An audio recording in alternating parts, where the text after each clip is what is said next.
BJP கட்சிக்காரன் ராமனுக்கு நாங்கள் கோவில் கட்டினோம் என்று சொல்லிவிட்டு ஓட்டு கேட்க உங்கள் வீட்டுக்கு வருவான். நான் கேட்கிறேன், எந்த ராமனை சொல்லுகிறாய் நீ? இப்பொழுது எதை பேசினாலும் சர்ச்சையாக்கி விடுகிறார்கள். அதிலும் சர்ச்சையிலே அடிக்கடி சிக்க வேண்டிய நிலைமை சேகர் பாபுவுக்குத்தான் வருகிறது.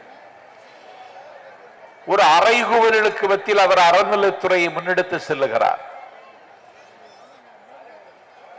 இந்த ஏழைகள் வாடுகிற நாட்டில் அயோத்தியில் ராமர்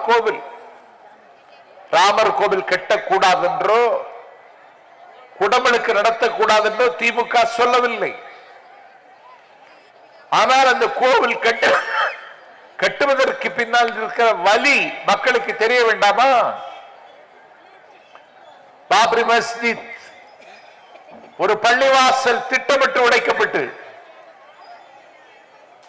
கையறு நிலையில் இஸ்லாமிய மக்கள் கைவிடப்பட்டதற்கு பிறகு 25 ஆண்டு காலத்திற்கு மேலாக அந்த வழக்கு உச்ச நீதிமன்றத்தில் நடந்ததற்கு பிறகு உச்ச நீதிமன்றம் தீர்ப்பு சொன்னது, பாபர் மசூதியை உடைத்தது தவறு.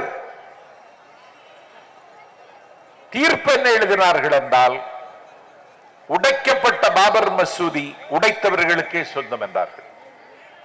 இப்படி ஒரு வினோதமான தீர்ப்பை ஒரு வரலாற்று மாணவனாக நாஞ்சில் சம்பத் சொல்லுகிறேன், நான் என்றைக்கும் கேட்டதே இல்லை. உடைத்தவனுக்கே மசூதி சொந்தம், அந்த இடத்தில் ராமர் கோவில் கட்டிக்கொள்ளலாம்.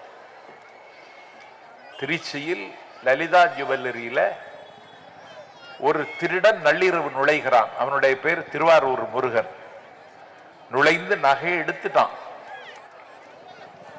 போலீஸ் அவனை கைது செய்து விட்டது. அவன் சிறைச்சாலையில் இருக்கிறான். அவன் அவனுடைய வக்கீலிடத்தில் சொன்னானாம், என்றைக்காவது ஒரு நாள் விடுதலை பெற்று நான் வெளியே வந்தாலும் லலிதா ஜுவல்லரி எனக்குத்தான் சொந்தமாகும் என்று. ஏனென்று கேட்டதால் சொன்னானாம், பாபர் மசூதியை உடைத்தவனுக்கே உரிமை என்று உச்ச நீதிமன்றம் தீர்ப்பு வழங்கி இருக்கிற பொழுது லலிதா ஜுவல்லரிக்கு நான் அதிபராக முடியாதா என்று ஆசைப்பட்டான் நாம் திருவாரூர் முருகன். இந்த நாட்டில் தீர்ப்பெல்லாம் இப்படிதான் இருக்கு. இன்னைக்கு அங்க ஒரு கோவில் கட்டிட்டாங்க. ஒன்னு சொல்றேன், அந்த கோவில் கட்டி பிராண பிரதிஷ்டை செய்தார்கள். பிராண பிரதிஷ்டை செய்த பொழுது நாஞ்சில் சம்பத் உறக்க சொல்வேன், ராமன் பேரை உச்சரிப்பதற்கே மோடிக்கு தகுதி இல்லை.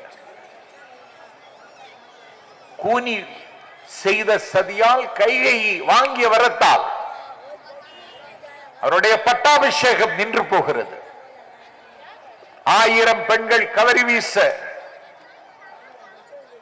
பல்லாயிரம் யானைகளும் குதிரைகளும் அணிவகுத்து வர, கோசலையின் அரண்மனைக்கு பெற்ற தாயிடத்தில் பட்டாபிஷேகத்திற்கு முன்னால் ஆசி வாங்குவதற்கு ராமன் வருவான் என்று கோசலை காத்திருந்தாள். 1000 பெண்களும் யானையும் வரவில்லை. கம்பன் சொல்லுகிறான், குறைக்கின்ற கதறியின்றி கொற்றவன் குடையும் இன்றி இழக்கின்ற விதிமுன் செல்ல தர்மம்மன் இறங்கிய மலைக்குண்ட மலையான் மௌலிக வித்தரன் என்று கம்பன் பாடுவான். விதி பிடரியை பிடித்து ஆட்டுகிறது. ராமனுடைய மகுடம் சூறையாடப்படுகிறது. அவனுடைய தம்பிக்கு தாரை வார்த்து கொடுத்து விட்டவன் காட்டுக்கு போக வேண்டும் என்று தசரத மகாராஜா கட்டளை பிறப்பிக்கிறார். காட்டுக்கு போகிறான் ராமன். காட்டுக்கு போன ராமனை அங்கே வரவேற்றவன் யாரு தெரியுமா? குகன். குகன் யாரு தெரியுமா? Scheduled try. என்ன கொண்டு கொடுத்தான் தெரியுமா? ராமனுக்கு மீனும் தேனும் கொண்டு கொடுத்தான்.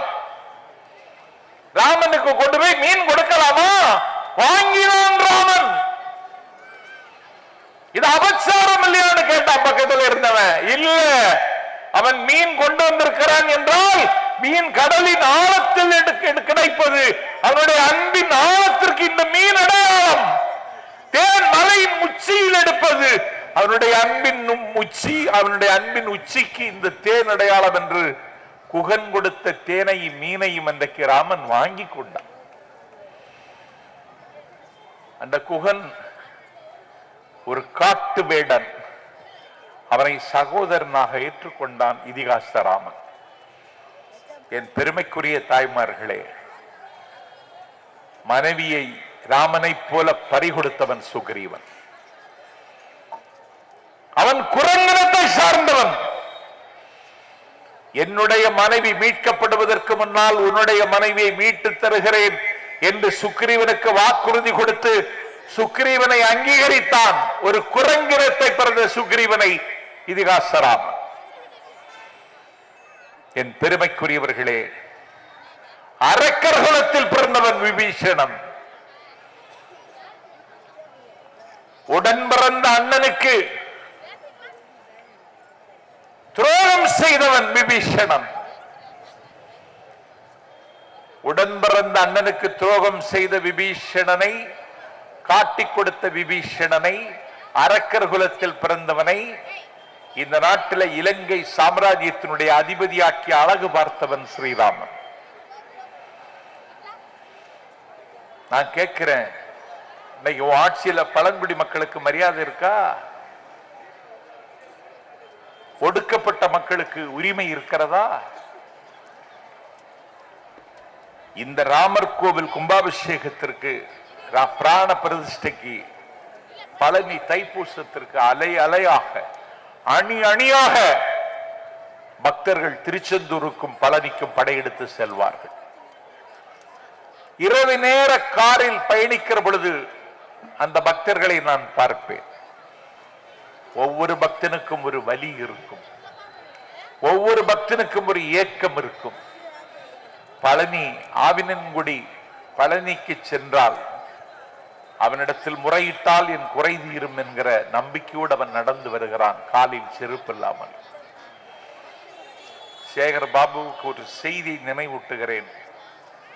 ராமர் கோவில் அயோத்தியில் அவன் கட்டியதற்கு காரணமே தமிழ்நாட்டில் வைணவத்தலங்களாக கருதப்படுகிற திருவரங்கத்திற்கும் சைவ திருத்தலங்களாக போற்றப்படுகிற ராமேஸ்வரத்திற்கும் ஈடில்லை. இந்தியாவிலேயே திருவரங்கத்திற்கு ஈடான கோவில் இந்தியாவில் வேற எங்கும் கிடையாது. ராமேஸ்வரத்தை மாதிரி ஒரு கோவில் இந்தியாவில் எங்கும் கிடையாது.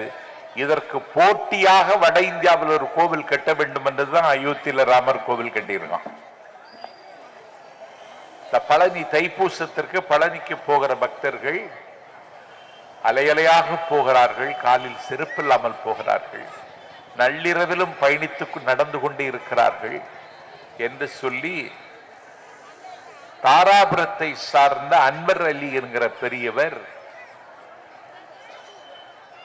பாய் வியாபாரம் செய்கிறார். அவர் பாய் தான், வியாபாரமும் பாய் தான். பாய் வியாபாரம் செய்கிறார்.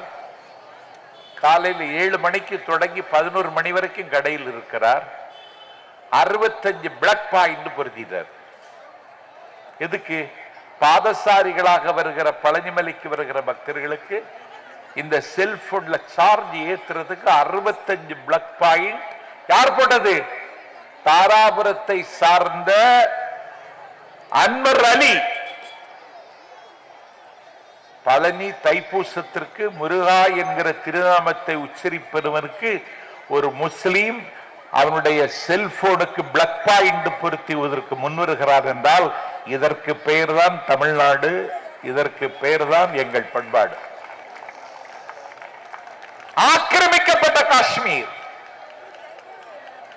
ஆக்கிரமிக்கப்பட்ட காஷ்மீர்ல தண்ணீர் அகமது என்று ஒருவன் துவாரகா பீடத்திலிருந்து புனித நீர் எடுத்து அயோத்தி கோவிலுக்கு அனுப்ப வேண்டும் என்று ஆசைப்படுகிறார்.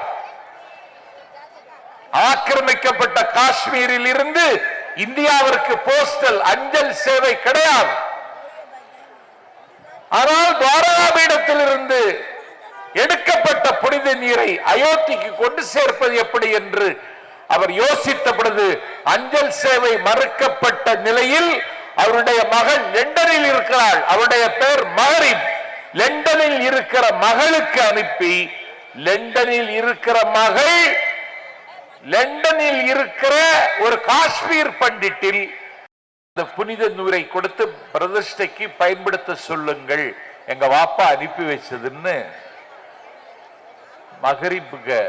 மகரிப் சொல்லுகிறார். இதுதான் இந்தியா. இந்த இந்தியாவுக்கு ஆபத்து வந்துடும். ஒரு தேசிய இயக்கத்தின் தலைமை பொறுப்பை ஏற்றுக்கொண்ட ஒரு ஆட்டுக்குட்டி அண்ணன் ஸ்டாலினுக்கு சவால் விடுகிறது. இந்திய துணைக்கண்டத்தினுடைய அரசியல் வரலாற்றில் மோடி ஒரு மனச்சாட்சியை இழந்த மனிதன், ஒரு இதயத்தை கீழே இறக்கி வைத்த காட்டு பிராண்டிக்கு சமமானவன். இன்னும் சொல்ல போனால் இந்தியாவினுடைய பன்முகத்தன்மையை பாழ்படுத்தியவர், இந்தியாவினுடைய கோபுர பெருமையை குட்டிச்சுவராக்கியவர், சர்வதேச அரங்கத்தில் இந்தியாவினுடைய மதிப்பிற்கும் மானத்திற்கும் ஊனத்தை ஏற்படுத்தியவர். ஒரு 10 ஆண்டு காலம் இந்த நாட்டில் அவர் அதிபர். ஒரு 23 சர்வதேச பல்கலைக்கழகங்களில் டாக்டர் பட்டம் பெற்றவர் டாக்டர் மன்மோகன் Singh. The new economic policy, புதிய பொருளாதார கொள்கைக்கு முகம் தந்தவர் டாக்டர் மன்மோகன் சிங். அதற்கு பேசியதில்லை. ஒரு ஆடம்பரமான வாழ்க்கைக்கு அவர் தன்னை ஆட்படுத்திக் கொண்டதில்லை. நாடாளுமன்ற தேர்தலில் டெல்லியில் அவர் களத்தில் நிற்கிறார். கையில் காசு இல்லை. உலக புகழ்பெற்ற சீக்கிய எழுத்தாளர் குஷ்வந்த் சிங் டாக்டர் மன்மோகன் சிங்கினுடைய நண்பர், தன்னுடைய நண்பரை டாக்டர் மன்மோகன் சிங்கிடம் குஷ்வந்த் சிங்கிடம் அனுப்பி என்னுடைய தேர்தல் செலவுக்கு ஏதாவது உதவுங்கள் என்று குஷ்வந்த் சிங்கிடத்தில் அனுப்பி வைக்கிறார். எழுத்தாளர் குஷ்வந்த் சிங் டாக்டர் மன்மோகன் சிங்கிடம் இதை கொண்டு கொடுங்கள் என்ற ஒரு தொகையை கொடுத்து விடுகிறார். தேர்தல் நடந்தது. டாக்டர் மன்மோகன் சிங் தோற்று போனார்.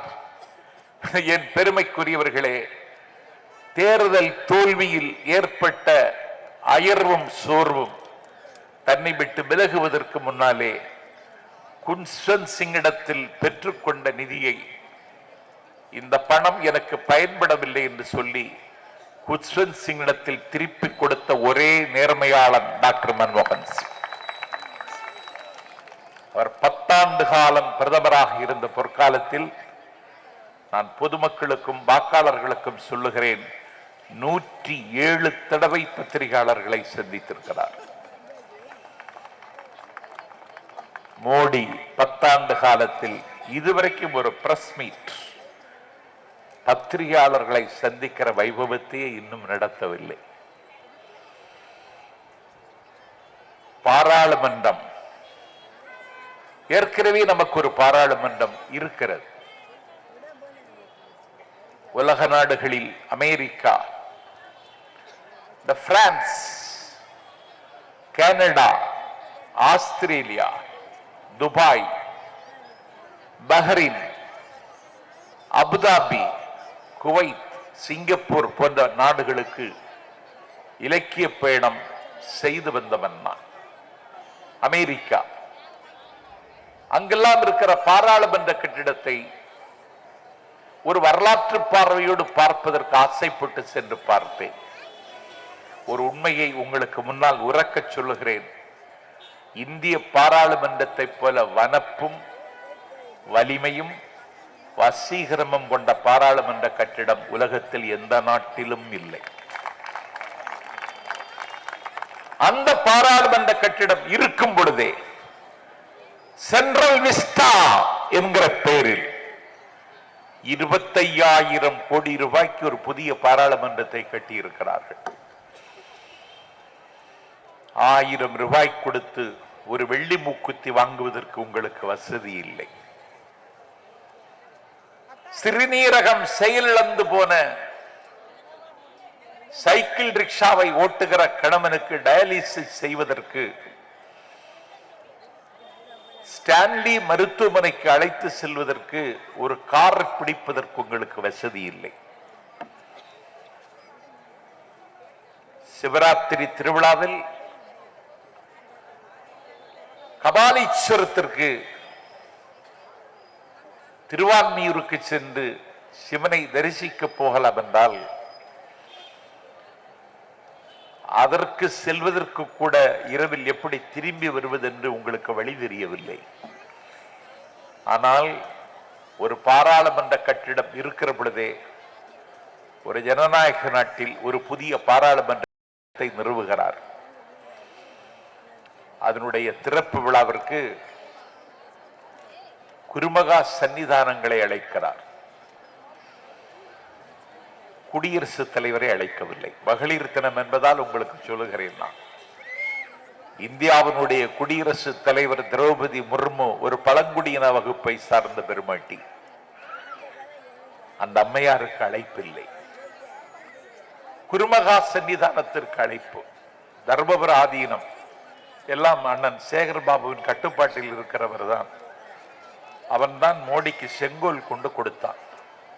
இப்போது அவனுடைய செங்கோலுக்கு ஆபத்து வந்து சேகர் பாபு தான் காப்பாற்றி விட்டார். ஏதோ அவர் செக்ஸ் விளையாட்டு விளையாடியதாக அவரோட உடன் வந்தவர்கள், உடன் இருந்தவர்கள் அந்த வீடியோவை வெளியிடுவோம் என்று சொல்லி அதிலே பிஜேபி கட்சியினுடைய மாவட்ட தலைவர், அவன் பேரை கேட்டுக்கொள்ளுங்கள், அகோரம். அந்த அகோரம் சதி செய்து தர்மபுரி ஆதீனத்தை கைப்பற்ற துடிக்கலாம். காப்பாற்றி தந்தவர் சேகர்பாபு. முதலில் நான் பல்லக்கில் பயணம் செய்வேன் என்று அறிவித்தவர் தருமபுரம் ஆதீனம். விடுதலை சிறுத்தைகளும் மனித உரிமை அமைப்புகளும் பல்லக்கில் பவனி வருவது என்பது அது மனித நாகரிகத்திற்கு அருவருப்பானது. நேற்றைக்கு பல்லக்கில் நீங்கள் பயணித்திருக்கலாம். காலம் மாறி இருக்கிறது. உலகம் இன்றைக்கு உள்ளம் கையில் வந்துவிட்டது. World is global village. இன்றைக்கும் பல்லக்கா, அதை நிறுத்துங்கள் என்று சொன்ன பொழுது தர்மபுர ஆதீனம் கேட்கவில்லை. நான் பல்லக்கிலே தான் பயணிப்பேன் என்றார். அண்ணாமலை சொன்னார், அவர் பல்லக்கில் பயணிப்பதற்கு தடை இருக்குமானால் பல்லக்கை நானே சுமப்பேன் என்றார். அந்த தர்மபுர ஆதீனத்தினுடைய மலிவான அரசியலுக்கு விலை போனவன் தமிழ்நாட்டினுடைய ஆளுநர் ஆர்.என். ரவி. அவரே தர்மபுர ஆதீனத்திற்கு சென்றார். அவ்வளவு பரபரப்பான அரசியல்வாதியை போல அவர் நாடகம் போட்டார். திமுகவை காயப்படுத்துகிறவன் ரத்தம் சிந்தாமல் இருக்க முடியாது என்பதற்கு தர்மபுர ஆதீனம் இன்றைக்கு ஒரு சாட்சி. என் பெருமைக்குரியவர்களே, இவர் செங்கோல் கொண்டு கொடுத்தார். புதிய பாராளுமன்ற கட்டிடம் திறக்கப்பட்டது.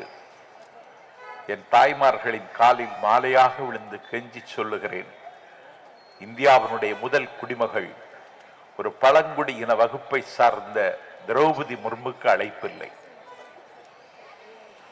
இவ்வளவு பெரிய மிலேச்சத்தனமான சர்வாதிகாரம். உச்ச நீதிமன்றத்தினுடைய நீதியரசரை,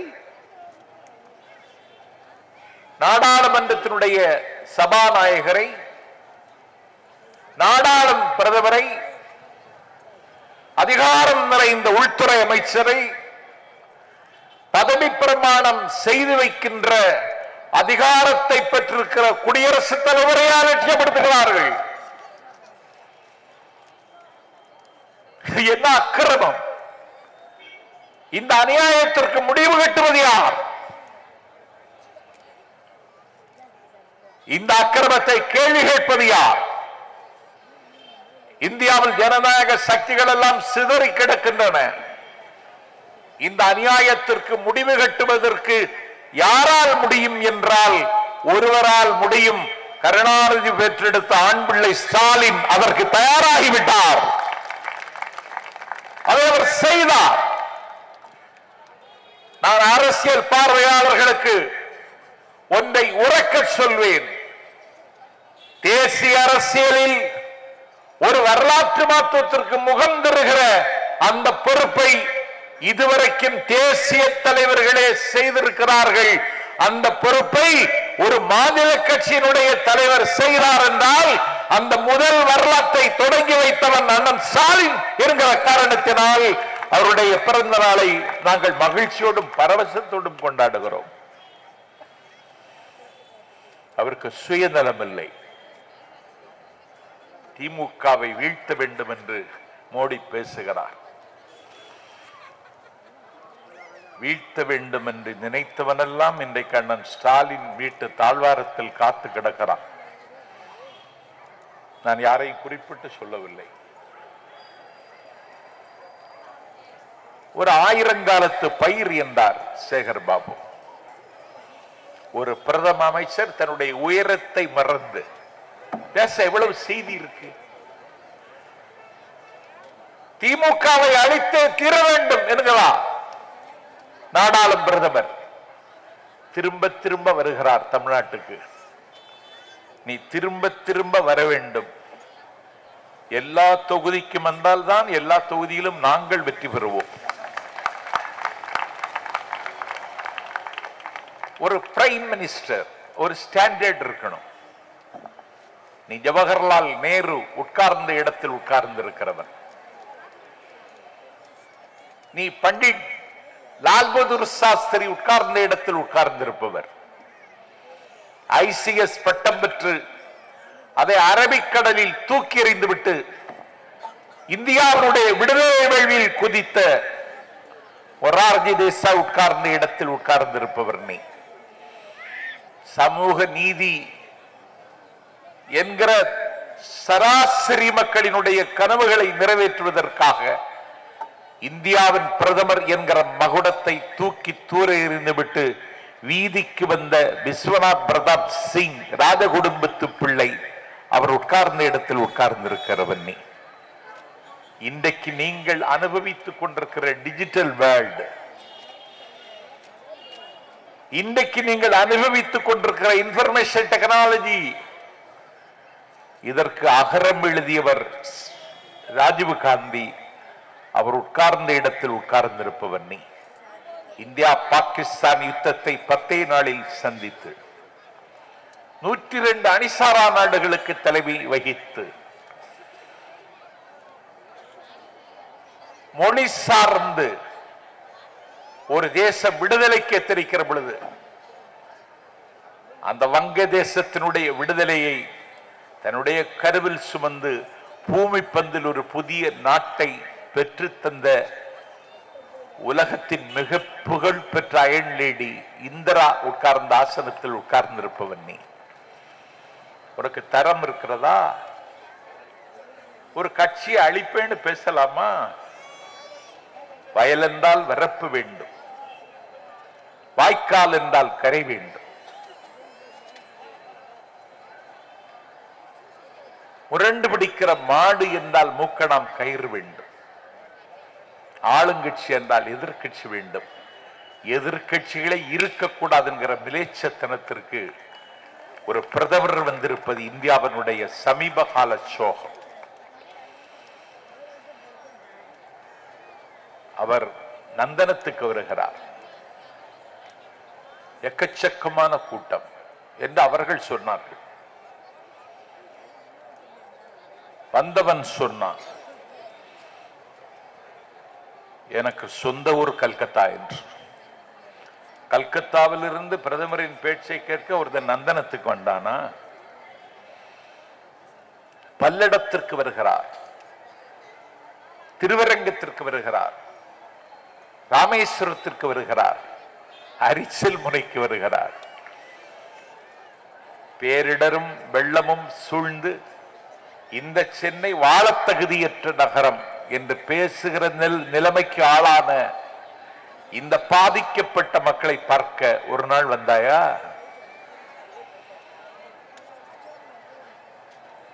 திக்கெல்லாம் புகழுகிற திருநெல்வேலி சீமைக்கின் மனத்திற்கும் குணத்திற்கும் காரணமாக இருக்கிற தாமிரபரணி உடைத்துக் கொண்டு ஊருக்குள் நுழைந்து 24 அடி உயரத்திற்கு ஊருக்குள்ளே தண்ணீர். பாதிக்கப்பட்ட மக்களை பார்ப்பதற்கு வந்தாயா? வரல. பாதுகாப்புத்துறை அமைச்சர் ராஜ்நாத் சிங் அற்புதமான அமைச்சர், அவர் வந்தார், பார்த்துவிட்டு சென்றார். இந்தியாவினுடைய நிதி அமைச்சர் உலக பேரழகி நிர்மலா சீதாராமன் வந்தார், பார்வையிட்டு விட்டு சென்று விட்டார். ஒன்றிய அரசிடமிருந்து குழு வந்தது. தமிழக அரசின் நிவாரணங்கள் சரியான திசையில் பயணிக்கிறது என்று எங்களுக்கு சான்றிதழ் தந்துவிட்டு போனார்கள். அறிக்கை கொடுத்தார்கள். டிசம்பர் திங்கள் 19ஆம் தேதி எங்கள் முதல்வர் இந்தியா கூட்டணியில் கூட்டத்தில் கலந்து கொள்ள டெல்லி சென்ற நேரத்தில் ஒரே கல்லில் 2 மாங்காய் என்று நாடாளும் பிரதமர் மோடியை சந்திக்க நேரம் கேட்டு இரவு 7:30 மணிக்கு முதலமைச்சரை சந்திக்க நேரம் கொடுத்ததற்கு பிறகு 37,000 கோடி ரூபாய் வேண்டும் என்று சேதத்தை மதிப்பிட்டு பிரதமரிடத்தில் வேண்டுகோள் வைத்துவிட்டு முதலமைச்சர் வருகிறார். இந்தியாவுடைய அமைச்சர் எல்லா அதிகாரமும் தனக்கே வேண்டும் என்று கருதுகிற அமித்ஷா அவரை எங்கள் நாடாளுமன்ற குழு தலைவர் அண்ணன் TR பாலு அவருடைய உயரத்தை மறந்து கழகத்தின் துணை பொதுச் செயலர் கனிமொழி உள்ளிட்ட நாடாளுமன்ற உறுப்பினர்களை அழைத்துக் கொண்டு பேரிடர் நிவாரண நிதி தாருங்கள் என்று கேட்ட பொழுது டிசம்பர் 27க்குள் அந்த நிதியை விடுவித்து விடுகிறேன் என்று அமித்ஷா சொன்னதற்கு பிறகு நான் மேடைக்கு வருகிற இந்த நேரம் வரையிலும் 1 பைசா விடுவிக்கவில்லை. அதுக்கு தான் இந்தியா கூட்டணின்னு நாங்க ஒரு கூட்டணியை செட் பண்ணி இன்னைக்கு விடுதலை சிறுத்தைகிட்ட பேச்சுவார்த்தை முடிஞ்சிச்சு, தொகுதி பங்கீடு செய்தாச்சு, மறுமலர்ச்சி திமுகவுக்கு தொகுதி பங்கீடு முடிஞ்சு போச்சு, இந்திய கம்யூனிஸ்டுக்கு முடிஞ்சாச்சு, மார்க்சிஸ்ட் கம்யூனிஸ்டுக்கு முடிஞ்சாச்சு. இந்தியா கூட்டணி தமிழ்நாட்டில் வலிமையோடும் இருக்கிறது. ஆனா அந்த கூட்டணி கதவு திறந்தே இருக்குங்கிறான் அமித்ஷா. ஜெயக்குமார் சொல்லுகிறான் கதவை சாத்திட்டோம்னு. அவனுக்கு கதவே கிடையாது, கதவை சாத்திட்டோம்ங்கிறான். இப்ப அண்ணாமலை சொல்லுகிறார் கதவு மட்டுமல்ல ஜன்னலும் திறந்திருக்குங்கிறான். ஜன்னலும் திறந்திருக்குன்னு இன்னைக்கு சொன்ன அண்ணாமலை நாளைக்கு கக்கூசும் திறந்திருக்குன்னு சொல்லுவான். இன்னைக்கு திரிசங்கு சொர்க்கத்தில் பிஜேபி கட்சி நிற்கிறது. ஏதோ ஆட்சிக்கு வந்துடுறது மாதிரியும் அவர் தான் இன்னும் பிரதமர் மாதிரி சில பேர் பேசிட்டு இருக்கான். சமூக வலைத்தளங்கள் ஊடகங்களை எல்லாம் விலைக்கு வாங்கிட்டான். இவ்வளவு பெரிய ஏற்பாடு. இந்த பேச்சை ஏதாவது ஒரு தொலைக்காட்சி இந்த மேடையினுடைய எழிலார்ந்த அழகு, பெரியார் அண்ணா கலைஞர் அண்ணன் ஸ்டாலின் உதயநிதியினுடைய மின்சார ஒளியில் மின்னுகிற இந்த கண்கொள்ளா காட்சி நாளைக்கு ஒரு தொலைக்காட்சியில் முழுசுவா போடுவானா? போட மாட்டான். ஆனா இந்தியாவில் அவர் தான் பிரதமர்னு திருப்பியும் சொல்றான். அதுக்கு இன்னைக்கு 100 ரூபாய் உங்களை ஏமாத்துறதுக்கு கேஸ் சிலிண்டருக்கு விலை குறைச்சிருக்கான். ஒரு கழுதைக்கு முதுகுல அழுக்கு துணியை கெட்டி சுமந்து ஆத்துக்கு கூட்டிட்டு போறான். கழுதையால சுமக்க முடியல, அதுக்கு கால் நுண்டுது, கீழே விழுந்துருமோன்னு பயமா இருக்கு. கழுதை மேல் மூச்சு கீழ் மூச்சு வாங்குது. அப்ப அந்த கழுதையை கொண்டு போறவன் மேல இருந்து ஒரு டவலை மட்டும் எடுத்து கீழே போட்டுட்டு சுமையை இறக்கியாச்சுன்னு கழுதை ஏமாத்தினது மாதிரி உங்களை கழுதைன்னு நினைச்சிட்டு 100 ரூபாய் குறைச்சி இன்னைக்கு ஏமாத்த பார்க்கிறான். நாங்கள் கழுதை அல்ல, நாங்கள் கற்பூர புத்தி உள்ளவர்கள். எங்கள் காலை வாருவதற்கு நீ எத்தரிக்கிறாய். உன்னுடைய 6 கால்களை வெட்டி சாய்ப்பதை தவிர இந்த யுத்தத்தில் எங்களுக்கு வேறு நோக்கமில்லை என்பதை வருகிற யுத்த காலத்தில் நீங்கள் தீர்ப்பாக எழுதுங்கள். அண்ணன் ஸ்டாலின் அவர்களுக்கு பிறந்த நாள் பரிசாக என்ன கொடுப்பது என்று நீங்கள் கேட்கலாம். ஒன்றும் கொடுக்க வேண்டாம். உதயசூரியன் சின்னத்தில் முத்திரையிட்டு காரும் கடலும் பாரும் பருதியும் வானமும் சந்திரனும் இருக்கிறவரை இன்பத் தமிழகத்தில் திமுக ஆட்சிதான். இன்னும் 25 ஆண்டுகளுக்கு ஸ்டாலின் தான் முதல்வர் என்பதை அவருக்கு பரிசாக தாருங்கள் என்று கேட்டு, இன்னும் நான் பேச ஆரம்பித்தால் என் செல்வாக்குக்கே ஆபத்து வரும் என்கிற காரணத்தால் விருப்பமில்லாமல் விடைபெறுகிறேன். நன்றி, வணக்கம்.